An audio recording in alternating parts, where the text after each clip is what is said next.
大家好，我们这一节课给大家讲一下这个画一串紫藤花的这个聚散的关系。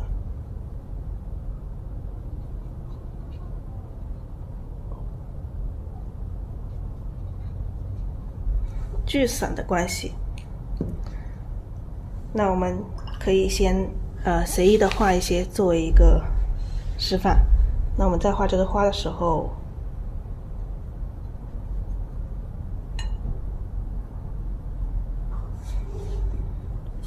好，我们先任意的画一些，它其实聚散跟这个多少又很相似啊，聚散跟多少很相似，但是又有一点点这个区别。那么画一串啊，随意的先画一串，说明它的问题就行。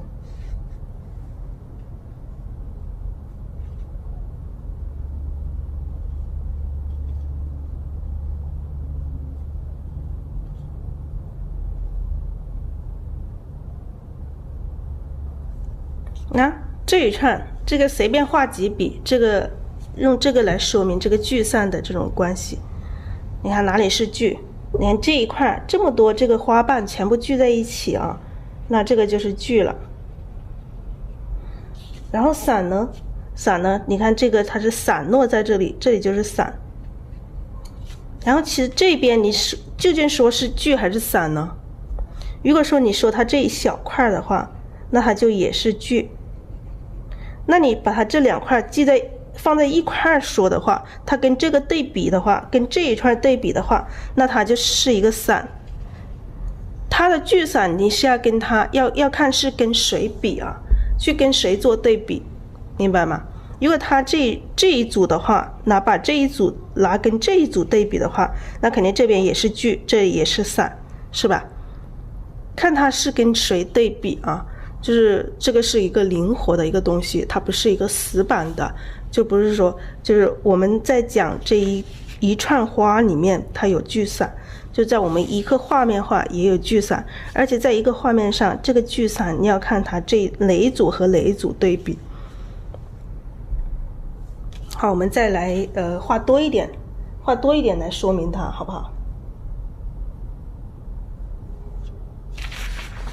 换一张纸。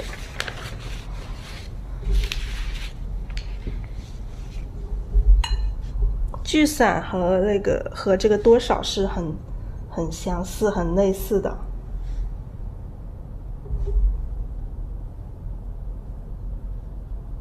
好，我们来画一串花啊。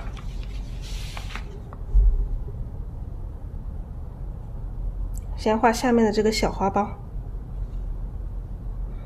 小花苞我们就这么去点它，点出各种形状。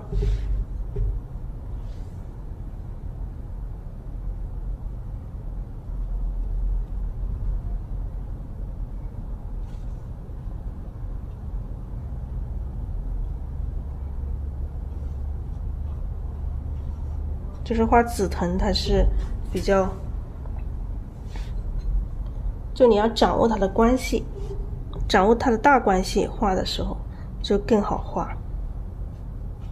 就我们画一串就是有各种关系的，这种紫藤的这种关系基本上就讲到，今天就讲这个聚散之后就基本上是没有了，这种关系基本上就你注意这些关系。刚刚我们课程前面讲到的这种多少、干湿，还有浓淡，还有虚实，这个现在是聚散，把这些关系都用进去，我们这一串花的话，基本上这一串花就已经很丰富了，就很完美、很丰富了。好，来多一点水分，你看这种又有这种湿的。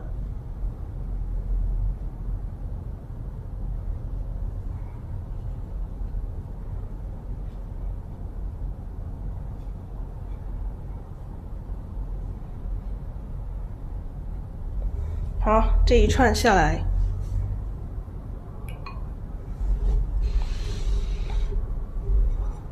就是我们的这个课程中，我们的画面也会根据咱们的学习这个进度，画面也会有一些改变。好，我们让这一串花来说明很多的这个关系啊。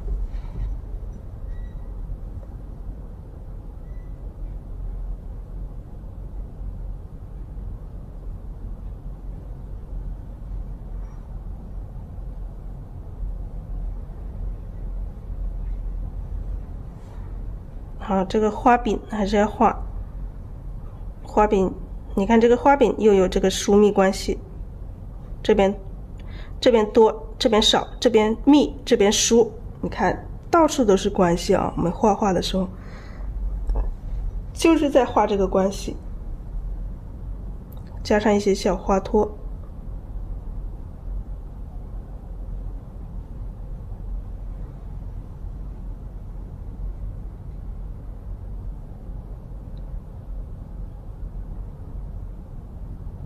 好，这个花托不要加满了，加满了它就显得跟整体画面感就到处都是点了，有些地方加一下就可以了。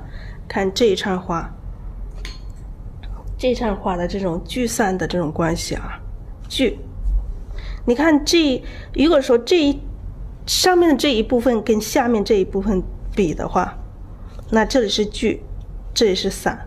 那这边左边这下面这一小块，这个左边跟右边比的话，那就左边是聚，右边是散，是吧？就是我们要看跟哪里对比，跟谁对比。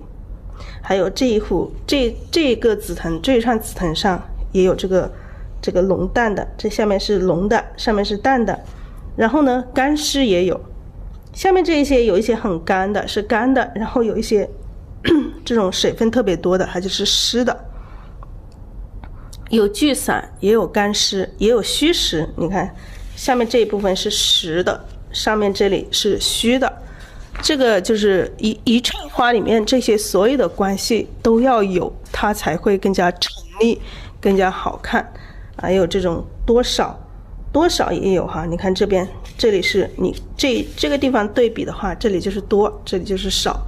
那从上面跟下面对比呢，上面就是多，下面就是少，是吧？这种所有的关系都在里面，这种多少啊、浓淡呀、干湿呀、虚实呀、聚散啊，在这一串花里面都能体现，都能看得到，这个才是完整的。所以我们在画一串花的时候，要有这些变化，你这朵花它才会更加灵动好看。